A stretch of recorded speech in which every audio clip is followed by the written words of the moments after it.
All right. Hello, everybody. Welcome to another episode of SDA Bocconi Insight Live. My name is David Bardolet. I'm a professor at SDA Bocconi, and I'm also the Associate Dean of SDA Bocconi Asia Center. For those of you who don't know, Asia Center is the presence of Bocconi in Mumbai, India. And we have been since 2012 in India Bocconi has been there delivering programs for postgraduate students and executives as well. And in general, expanding the international presence of Bocconi in the world. India, which is quite a fascinating country in many ways, right? But also in the business sense, in the economic sense. India, in a way, it's becoming in recent years a bit of an eternal promise, right? A country that combines a lot of potential, and the most obvious contributor to that potential is its size. Obviously, people thinking 1 billion people, right? That's a very big market. There's got to be some opportunity for foreign companies as well as domestic ones. But that is combined, as we've learned also in our many years here, that comes from a lot of complexity, Right? It is also a complex, and that makes it difficult. Right? Maybe the size makes it attractive. That complexity, which will expand in this webinar a bit, makes the opportunity and the reality for many foreign companies that maybe have tried in past years to compete and to grow in this market not maybe as easy as they were expecting. But it's also a market that, whatever its difficulties, in certain sectors, in certain industries, in certain markets, it's growing in big leaps. And sometimes we might look at a country and compare it to the reality in Europe or the reality in the US and think that it's a bit a few years back. But the accelerated changes make the change and the progress and the opportunities in India grow so much faster, right? Just one very small example is how fast fintech has grown in India in recent years. When you combine a population of 1.3 billion that essentially is just transacting in cash, 90% of transactions in India until recently were made in cash, and you combine that with very easy access to internet, very cheap data plans, you have an opportunity for fintech companies, for online payments, for online banking, and so on and so forth, that has seen incredible growth to the point that now India is one of the leading markets in that sense, right? So it's an example of how fast it can grow when the technology and the changes today are applied to the right market. And it's also a country that has some interesting parallels with Italy. Right? It's a country that in which 95% of the companies are what we would call small and medium companies, right? Which is very much the percentage that we see also in Italy. Right? There is a strong sense of entrepreneurship. There's a lot of family ownership of those companies. So even though sizes might be very different, there is a lot of parallels that we also like to explore. So essentially today, what we wanted to do in India is concentrate a little bit in two questions. Is what kind of role, especially now after this crisis, what kind of role is India meant to play in the global economy? What are the big opportunities for foreign companies in the country, but also what are the potential for Indian companies to go outside and maybe become competitors of European and American companies in certain parts of the world and in certain markets? And the other question is, what can India contribute from a managerial perspective? And in this case, we think, and with our guest speakers before when we were chatting a little bit about this session, we thought that on the part of innovation, India might have some very good examples, some very good best practices, some very good, if you will, mindset to contribute to the global managerial practice. India, and we'll develop that part later, has quite ingrained a sense of innovating with few resources, innovating at a low cost. And that is something that in these times when there is maybe even a bigger need to innovate, but also less resources, might be very useful for all kinds of companies. So having said that, I just want to kickstart this webinar with our guest. We are lucky to have two amazing guests, Anjani Agrawal, former senior partner at Ernst & Young, EY here in India, and now chairman of his own consulting company focused on sustainability topics and strategy as well, Think Through Consulting. And Professor Dipendra Moitra, scholar and a practitioner with vast experience in strategy and innovation in India and abroad, as a consultant as well as a manager. So, and by the way, he's also part of our faculty. So he's been a great help and a great contributor to our faculty in recent years, both in Mumbai and in Milan. So thank you very much, gentlemen, for being here. And looking forward to this conversation. I'm just gonna throw you some questions, and then later on we'll take it to our audience for whatever questions also they might have. But I think as a first question, and I'm gonna ask Anjani maybe to get us started. As a first question, it would be great to have a little bit of a bird's eye view of the current situation, the current scenario of India today, and also as relating to the global economy, right? What are the 2 or 3 things that have been happening in most recent years that have maybe opened up some opportunities, have made investing in India more attractive or less attractive maybe, and what we can expect in the very short term in this scenario. So Anjani, please go ahead. And if you want to just very briefly introduce yourself beyond what I said, please feel free to do so. Thanks, David. I think that was apt introduction, so that's fine. Only thing I want to add is I had 40 years of professional career. So happy speaking to everyone. Greetings to all. In terms of the Indian economy, I think if you was to give a snapshot of where India is, everybody knows that India has been one of the fastest growing economies, one of the highest GDP, though it's slowing in 19 and FY20, around in the region of 7% down to 5% this year. In terms of nominal GDP, we are fifth largest, ahead of UK and France, but much behind China.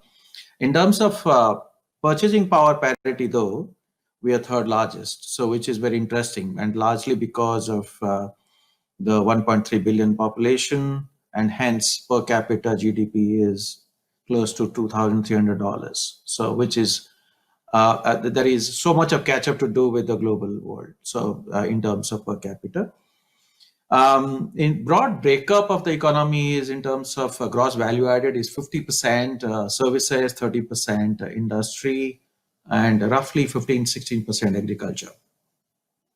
We have 3,800 actively traded listed companies, which provides a very wide spectrum of opportunities or in terms of investable targets for global community, and a fairly developed legal system, judiciary that is dependable. Most of the time it works. So that in terms of macros. In terms of business, I think the private sector has been the growth driver. Several sectors, both the old economy and new economy, have done well in terms of airports, infrastructure, roads, ports, telecom, mining, metals, banks, insurance. So some of these sectors are relatively new, but they have done well in terms of, for example, in telecom. On a population of 1.3 billion, we have 1.16 billion mobile connectivity. So that's one of the fascinating stories, though the industry is struggling right now. In terms of new industry, in terms of climate and energy, also India is taking a steady stride.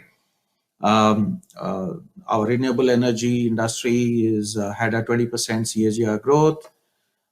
We upped our ambition for renewable energy, 175 gigawatts, soon enough to 225 gigawatt. 2 weeks back, the world's largest solar PV project for about $6 billion was announced and won by an Indian company.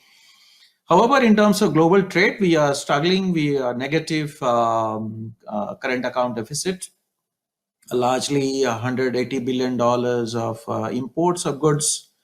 However, we are surplus in terms of services, which is about $80 billion. So that's the different story in terms of services, and we are service providers to the world. We have some of the finest service companies in terms of Tata Consulting, Infosys, etc., etc. The capex program investment going into the economy has slowed down a bit. Largely, the government capex, non-defense capex has slowed down. However, the ambition is huge. There is the national infra pipeline is more than $1.3 trillion, so which is a huge opportunity for the global community. Though it will need some patient capital to be invested. India has been a capital deficient country, but however, right now, interestingly, the offtake has been low, and the banks have stacked more than $1 trillion with the Reserve Bank of India, and it's not being led. So the strategy the government has adopted is to really initiate programs to release that money into development. There are pockets of underperformance from a macro perspective. We yet do not have. We have only one bank in the global 100 in terms of size. The unemployment scenario is getting worse, around about 24% in April, May, post-COVID. In terms of inclusive development, the story is not great. Gender gap is yet a lot to catch up. In terms of emissions, one may say that India is the third largest polluter, but in terms of per capita, it is stacks quite low in term at 130th rank. But then signifies a lot of opportunity. In terms of FDI, the government has opened FDI quite a lot. So several sectors have opened up. There are 100% automatic FDIs in many businesses. There are 74 in many, 51, 49 in many industries. Huge opportunities in terms of recent developments, privatization of public sector units, privatization of power distribution, opening up the coal mining sector, the new infrastructure requirements that I mentioned. And also, if you look at the opportunities for India, there are two ways to look at it. One, India as a market, which means a big opportunity in terms of consumer products and banking, insurance, etc. But interestingly and growingly, and more importantly, India as a partner or a collaborator for global solutions. And I think through the conversation, we will discuss more about it. But that's a very interesting space to be evolving. Thank you very much, Anjani. That was a wonderful overview of what is going on. I wanted to follow up what you said with the role of government in all of this, because India is a country where the government has an oversized influence still. Right? It's as you were saying, it's opening up, it's liberalizing certain parts of the economy, but it's still a country that is where the government exercises a lot of control in many aspects of economic activity. So what are the 2 or 3 things that we, and I know you're sitting in important groups, helping the government, consulting for the government. What can we expect in the very short term from the government in terms of changes and in terms of impact in certain sectors? So let me do this in 2 parts. Now, some recent developments, highlights from there, and what some of the very current thought processes and initiatives and action plans. So in terms of FDI, we had a good year, good run in terms of very vibrant 60% growth in FII inflows and FDIs. Recent highlights, I'm sure many people know that we had one of the massive unified VAT tax systems implementation, converting the whole of country into one single market. breaking the barriers of 30 plus states and releasing a lot of efficiency into the system. I think you alluded to universal banking access. In some 300 million people who were hitherto unbanked have come on stream, thereby providing connectivity, inclusive financial systems, as well as providing access to bottom of the pyramid solution products. Government has also is merging a lot of the most of the PSU banks and making them larger, stronger, so that they're not challenged to fund the growing needs of the economy. Ease of doing business has been a troubled area for India, but I think that with persistent effort, the rankings have gone up from 140 to 63. There is still a long way to go. In terms of taxation systems, I must say that we have now perhaps the amongst the lowest corporate tax rates in the world, at 15% for all new manufacturing companies. One of the best lowest tax rates in the world, I would say, for new manufacturing setups. In startups, there is a lot of encouragement from startups. We have perhaps the third largest startup system in the world. Almost 5,000 startups focusing on tech, in agri-tech, fintech, digital payments, online retail, e-marketplace, etc., edutech, most of it. So there is a lot of support happening.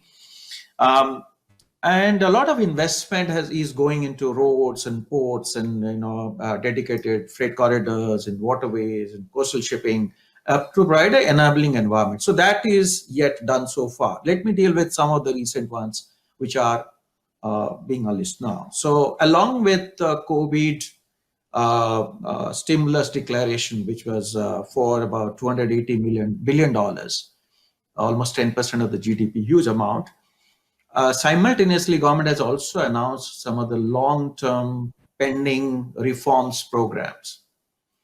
Let me pick a few of them. One is around the labor laws. The states are now unleashing, transforming the labor laws, and some 40, 50 laws. They're just retaining 4 of them and releasing and saying, okay, we'll have a 3-year holiday for labor laws application. The land regulation are changing. The corporate law lapses is being decriminalized. Privatization of power distribution utilities is being planned. The coal privatization mining sector has been opened. We will have now, the government has announced dedicated national investment and manufacturing zones, sort of providing a plug and play for the industrial corridors. Also dedicated coastal zones to provide that global connectivity. In terms of agri is a big sector in India. So big plans to support the agriculture sector, as well as provide. India just announced opening the whole India market, barrier-free India market for agriculture commodities. So a lot of announcements and steps that India is taking. And I must say, the Atmanirbhar Bharat, there is a Prime Minister's favorite program, which is to say the aspiration for a self-reliant India. And aspirational right now, long way to go, long challenges, but I think that will also provide a big fillip to India-based businesses. It's not India-owned concept, but India-based businesses. So big fillip. Last point I want to say is in terms of World Economic Forum's Global Manufacturing Index, India was 30th, quite low. But in terms of market size, it is 3rd. And in terms of production, it's 9th. So these 2 numbers should provide a lot of confidence to any investor to say that, look, there is so much of headroom to catch from 9th production level to a 3rd consumption level in terms of manufacturing. There is a huge upside available. And I think the government is conscious, and a lot of long pending transformational reforms program have been unleashed. Thank you. Yeah, you said something that I think it's one of the big discoveries for someone who comes from abroad into India, is to realize that it's not one country. And when we talk about business and the economy, it's many regions and states that until very recently, and still to large extent, they are operating independently in some parts of their activity, and that makes it difficult also for companies to operate in a domestic market, right, of India as a whole. But that is changing, as you were saying. I mean, the changes that the government is making is opening up India as a homogeneous market, and that presents a whole different scenario for local and foreign companies. So using this, I want to get back to Dipendra. Given in this trajectory of opening up India and the desires of the Prime Minister, when can we expect a new triad in which India is part of? Yeah, I think I think it's a very interesting question, and I think the transition for that is already in motion. And I think Anjani actually shared with us lots of data. But let me kind of give you a very qualitative view of how I see this moving forward. And I think if you actually see the last few decades, there was a triad, and the triad basically comprised of US, Western Europe, and Japan, and these three basically were the prominent, basis for economies, the global economies. But now, of course, there is a clear shift from that triad to a new triad, which is basically US, India, and China. I'm not suggesting here that the Western Europe is insignificant. I'm just saying that there is more prominent triad that is emerging, which is comprising of US, India, and China. And in this particular triad, there is a very interesting dynamic, and the dynamic actually has to do with the trade wars going on between US and China. The dynamic has to do with the need for companies to suddenly realize that they need to de-risk their supply chains, because most of these companies are very deeply embedded in China in terms of their manufacturing base. And then in this particular triad, you have India, which obviously right now enjoys a relatively favorable situation with the United States. So if you see that triad, the new prominent triad of global economic centers, you have US, India, and China. And in this scheme of things, I actually, leaving all the statistics apart, I basically see, India positioned very, very competitively, basically for three specific reasons. One is that if you actually look at talent as the source of competitive advantage, then I think India actually has a huge competitive advantage by virtue of having a huge pool of talent, approximately 950 million people who are in working age, and the median age of people is 27. And to top it all, we actually have a talent pool that is also scalable. So on one hand, we have talent, which is a big source of competitive advantage. On the other hand, we actually have a talent pool which is also very flexible, which basically means that we not just have a huge reservoir of people, but we also have diversity of skills that is available. And the third thing that is very important here is that it is not just a base for talent, but also a huge market, and a market that is actually growing, and depending on which data you trust, it is growing at the fourth, highest speed or fifth highest speed. So to me, I actually see a shift in the global economic landscape from the original triad of US, Western Europe, and Japan to a new triad of US, India, and China, where because of the current geopolitical dynamics, I think India is very, very favorably positioned to not just emerge as one of the major economic bases, but also be a big base for global economy to reside in. So, sorry, Dipendra, this is a fantastic presentation of the situation, but I'll follow up with also taking advantage of a question that someone asked. Nicolo, shout out to Nicolo. Pleasure to see you here as well. And it's been a while since China. So Nicolo is asking precisely about this, about the relations between China and India in light of recent events and in light of India banning a number of apps from China and so on. In this triad, do you see India gravitating more towards the US, or the relations with China just by way of economic interest will be fine and will be just playing this role of balancing the two powers? Yeah, I think so. Right now, what we are seeing is more of reactionary measures being taking place. The truth right now is that most companies from most of the countries are actually very deeply embedded in China, and that is also true of many Indian companies. I mean, a lot of Indian companies that we celebrate today have substantial investments from China. So this is not something that is going to actually change overnight. But right now it is basically a sentimental measure. It is more of a soft war that is taking place between these two countries. In the long run, I don't really see Indo-China economic relationships taking a very significant hit, primarily because of the existing trade setups, and also because of the substantial interest both these countries have in each other. Mm-hmm. And Gianni, maybe you want to jump in as well.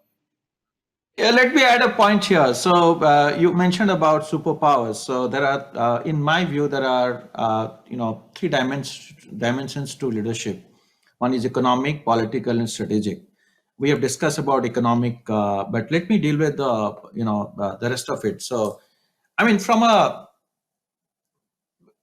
in my view, and I think many people also have the similar view, is that we probably are going to see an emergence of in a way, democratic bloc. And India being the largest democracy in the world, I think there will be a swing of opinion to get into a bloc which is more democratic in terms of the political systems and the frameworks. So that's one comment that I would have. And in terms of, there has been recently erosion of trust and a focus of on resilience, partly accentuated by COVID.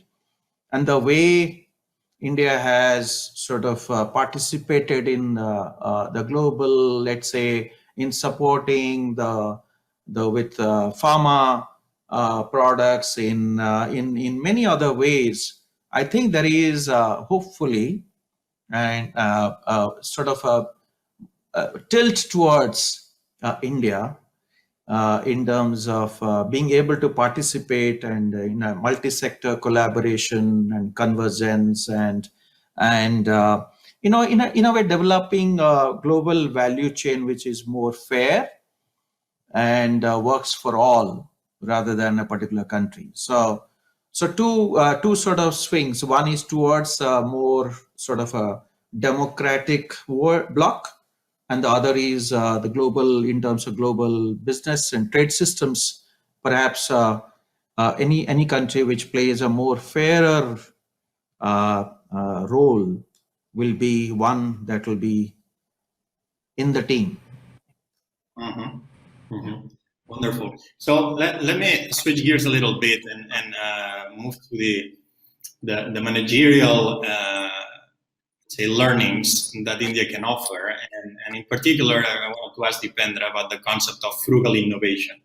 And in India, there is this word jugaad, that is part of the culture, and it sort of explains how people innovate and find creative solutions to problems in a very low-cost way, right? And maybe with a bit of improvisation, with ingenuity, and so on.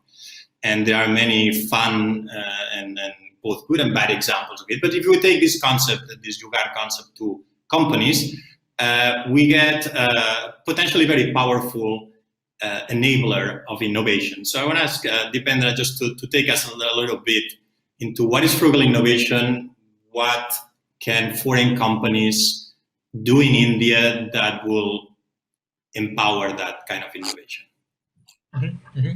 So I think, David, even though the word jugaad has been used, I mean, I personally don't like to use that word because, I still use the word frugal innovation because, jugaad has a different connotation. Jugaad basically is about hacking solutions somehow, and that is not a systematic approach, right? And I'm all for a systematic approach to innovation, which is also resource efficient approach. So, and I think what started in India, which broadly came to be known as frugal innovation, is going to be the order of the day for economies around the world. And the reason for that is very simple. So let me first talk about why this is important in the first place. And there are micro trends for that, and there are macro trends for that. Some of the micro trends are basically, even if you look at creation of innovation and R&D productivity, R&D productivity has been on constant decline. I mean, we are spending more and more money on R&D, but the return on R&D investment is, increasingly, not as promising. And then you also have other aspects of the traditional R&D processes or innovation processes becoming too heavy in the sense that they have been matured over years, and there has been more focus on efficiency of those processes rather than effectiveness and agility. At the macro level, you have other factors. For example, there has been a sort of recessionary environment, and we are likely to see that even in the coming years because of COVID, etc. But people still want the same quality of life. They want good quality products. They want good quality of life, and coupled with some of that, there are other factors of things like sharing economy and stuff like that. But the bottom line is, people want good quality, people want better quality, people want to be able to do more with less. And therefore, that requires us to look for a different approach to innovating so that we can precisely achieve that. We can achieve more with less. And that is something that has been happening in India. It has also been happening in, for example, in some of the African countries like Kenya, where driven by resource constraints, people have found creative ways of actually creating solutions that are not just affordable, but they are accessible. They are also environmentally friendly, but they also resonate very well with the target consumer base because they offer adequate quality or oftentimes global quality at local prices. And so therefore, I personally think that, given what we are seeing since last few years and more now because of COVID, there will be a greater need for companies to be able to achieve more with less. And that's where I think this frugal innovation mindset or frugal management mindset becomes extremely important. And we have seen some great examples of that, not just from within India, from companies that are Indian companies. Like, for example, in India, we have seen excellent examples of, let's say, a refrigerator from Godrej and Boyce, which was basically created for a very specific purpose here, but then has gone on to find, global market appeal. We have seen examples of healthcare in terms of a eye care hospital called Arvind Eye Care. We have seen lots of such examples, but we have also seen big multinationals tapping into the power of frugal innovation from their bases in India and China and other countries. For example, General Electric created this very interesting ECG machine called Mac 400. Okay. Now here we need to understand one thing, that I'm not saying for a moment that frugal innovation is panacea to all the problems. I'm not saying that. I'm also not saying that the frugal innovation approach will replace the existing approach to innovation. All that I'm saying is that you have to look at the market as two tiers. The inner tier, the smaller tier, is a market that is homogeneous, and that is homogeneous almost globally. But there is an outer circle, which is a bigger tier of the market that has different, requirements for success. And that is where frugal innovation actually has a very big role to play. So from that point of view, I think companies have to develop three specific capabilities. Being able to design frugal products, being able to actually develop capabilities for frugal manufacturing, and also being able to actually put in place business models that are frugal business models, asset light business models. But I very strongly believe that, the frugal capability will be a defining capability for success of companies moving forward. Great. And Danny, do you believe also that India has something to teach to other companies in terms of innovation? How do you see this particular part in the companies that you know that you have experience? Well, there are several examples, and that probably is the reason. For any manager who has handled complexities in India, they are really the stars in the global MNC system, and eventually they ride up to be the global CEOs. And many of them, there are examples, and for no small reason, the complexity, the managerial ability to handle complexity, uncertainties, innovative ideas, diversity, and let me add one point. So in terms of current times, tech is a big driver of not only enabler but also a big driver of change. And in doing all this that Deependra also mentioned, tech, and this is a sweet spot for India. Tech really drives cost, productivity, access, speed, agility, safety, even equity in the social sector in terms of how the economic fruits are distributed amongst its population and providing reach. So I think if any country which, as India, which is strong in technology, will be ahead of any innovation, and innovation that drives meaningful success for not only business but also economic development and the social development, and meeting the sustainable development goals that are signed up by the whole world. So we are in a good spot. Wonderful.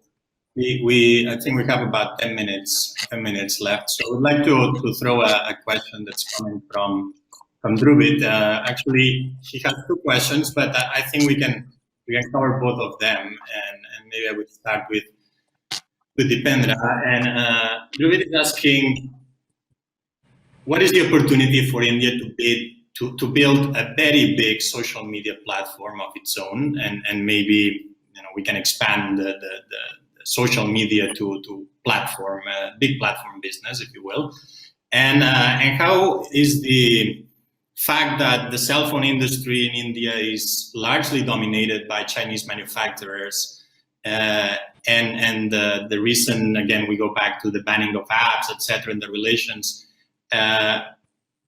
Basically, how is one of the most important industries that we have here and has growing, the telecom industry, going to play out, especially on the platform side? So I think, I actually really don't know how to answer this question, because opportunity is there, but the existing platforms are also deeply embedded, right? So the real question is that, do we have a new compelling platform that can outcompete the existing one in terms of what they offer? And if the answer to that is yes, because then I think yes, that opportunity exists and it can be realized. See, if you actually look at platforms as a business, there are different factors that determine the success and penetration of those platforms. And I don't want to go into that detail, but if we can actually create a new platform that can simply outcompete the existing one in terms of the appeal, in terms of the resonance, yes, I think that opportunity is there, and that opportunity is very much alive because of the sheer size of the local market. And we have seen equivalents of that, for example, in China, right? Yes. Another question that I would like to throw to Anjani. Valerie is asking, I would like to know your opinion about small, medium enterprises in India in terms of resources being given to them during this crisis, because I believe they do not lack intention. It's only resources. I guess referring to maybe the family-owned companies, that they lack intention, they lack drive to use these resources, even though they might be getting some to survive. What can be done in regard to further uplift them and boost the economy post-crisis? So, how do you see the small, medium enterprises in India, how they are reacting to the crisis, and how they can get out of it the fastest? Yeah, so small and medium enterprises are really, really the backbone of the Indian economy, and I think they're full of family entrepreneurs. I think the resources that are required is A, financial, and two, managerial, and then market. So largely the small, medium enterprises feed into a larger corporate market or some rural mid-market place. When it comes to financial resources, I guess the question is more from a financial resources point of view. I think a lot has been focused on by government in the stimulus packages announced for small and medium enterprises. I think the liquidity boost supported by credit guarantee program, additional working capital, moratorium period granted, 1 year also moratorium for the NBFCs, financial intermediaries, leeway on the IBC program. I think a combination of this hopefully will alleviate the pain, the current pain, if that is angle to the question, for the medium and small enterprises. I think what they lack, and they still will lack going forward, is really the managerial talent. While they are all entrepreneurial driven, so some of the finest entrepreneurs run those enterprises and make a great success out of it. I think if we could provide them with managerial talent as to how to get the right window onto the world, how do we make the enterprises digital and successful? Not each of them will be able to invest in a platform.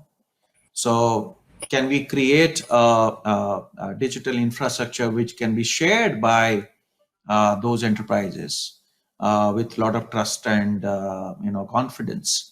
I think things like this are really mid long-term programs that will be helpful from a pure play finance perspective to address the current COVID crisis. I think some work has been done, but it's more a question of not financial supply chain, but more of a demand coming back.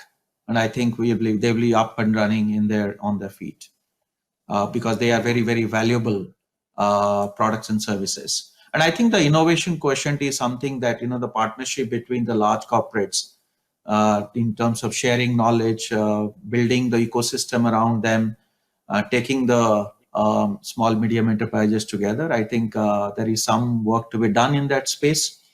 But I think I'm very hopeful that, yes, there will be some mobility, but whoever survives will be emerging stronger.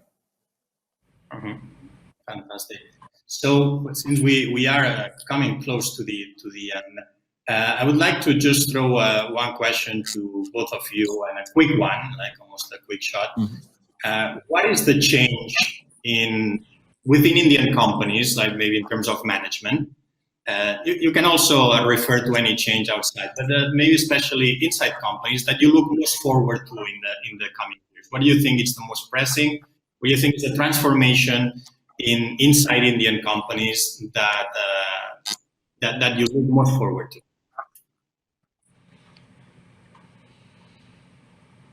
Depends. You want to go ahead? No, go ahead. Go ahead. Okay. All right. So in current times, I think it has been sort of a two-speed model that Indian businesses have adopted. You need to first survive the brutal short term to be able to revive and access the long term. So in terms of transformation in the short term, there is a beautiful stories emerging from Indian enterprises, be it work out of home, be it banking, financial services, doing 100% transactions, contactless, paperless, not a single day down, be it conversions of textile guys making PPs. We were not making any PPs. Now we make 5 lakh PPs every day. Autos making ventilators, hotels converting into healthcare centers, etc., etc. In terms of fintech, 38% now you use digital payments first time. So there is a lot of transformation happening, initiated, pushed forward by businesses, and leading the consumer in many ways. One example I must provide, and businesses and enterprise are a stakeholder in that. I'm sure many of you know, our public distribution system. Some 800 million people were quickly sort of embedded into the public distribution system, which is huge. 800 million people into a free food distribution program, direct benefit transfer schemes, value transfers. No example anywhere in the world. And on top of the UID, one of the largest, most complex identification, the largest banking inclusive program. On top of it, this public distribution system. So there is a lot happening in terms of transforming sections of businesses, but I think there is a lot more to go. I like to see 3 areas where I think the business and stakeholders can focus on. One is education. A lot of work to be done. E-learning is coming, but I think how do we leverage knowledge that exists outside the world?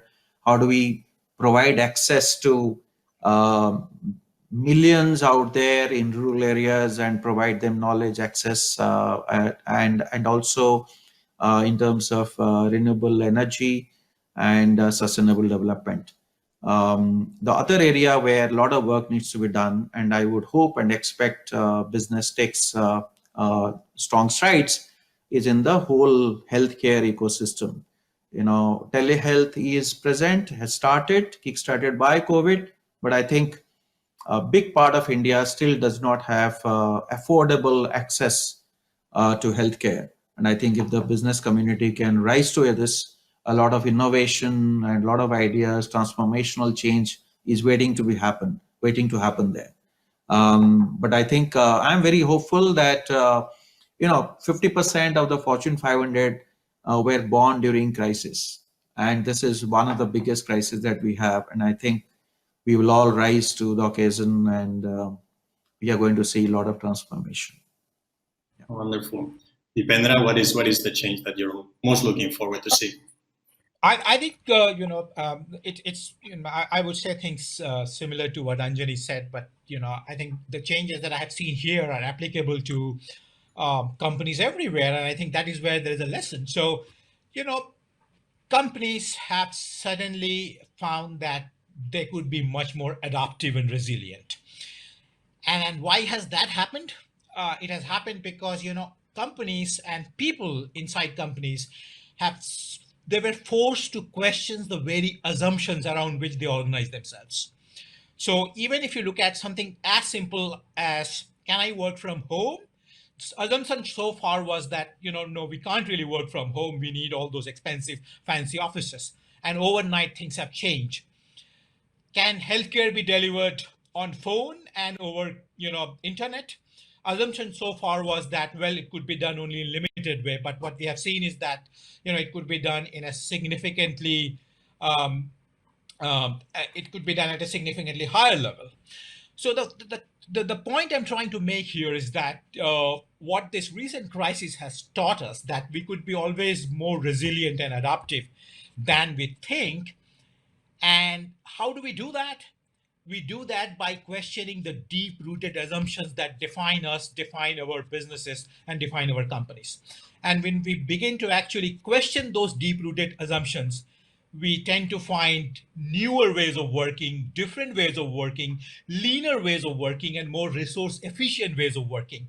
And in the whole process, we can not just respond to an emerging requirement in an adaptive way, but we can also rediscover ourselves. For example, even the stories of automobile companies suddenly, using their manufacturing lines to make ventilators is a great example of that. So what I'm trying to say is that there is a larger lesson here, which is that very often we hold ourselves back based on certain assumptions, which also become our limitations. But times like this allow us to actually explore newer dimensions of who we are as a company and as people, and that leads to new possibilities. Wonderful. Wonderful, and we are at the end of our time. So I want to thank very much our two guests for being here. Thank you so much. You've illuminated a lot of aspects in the situation of India today as an opportunity, not only for the people, those of us who live here, but also from companies all over the world. And I want to thank also all the people who have followed this webinar. Thank you so much for participating, for the questions. And you know that if you're ever in Mumbai, you can come visit us at the center. We'll be very happy to meet you there. Thank you very much, and look forward to meeting you in the future. Thank you. Thank you. Have a great evening, everyone. Thank you. Like.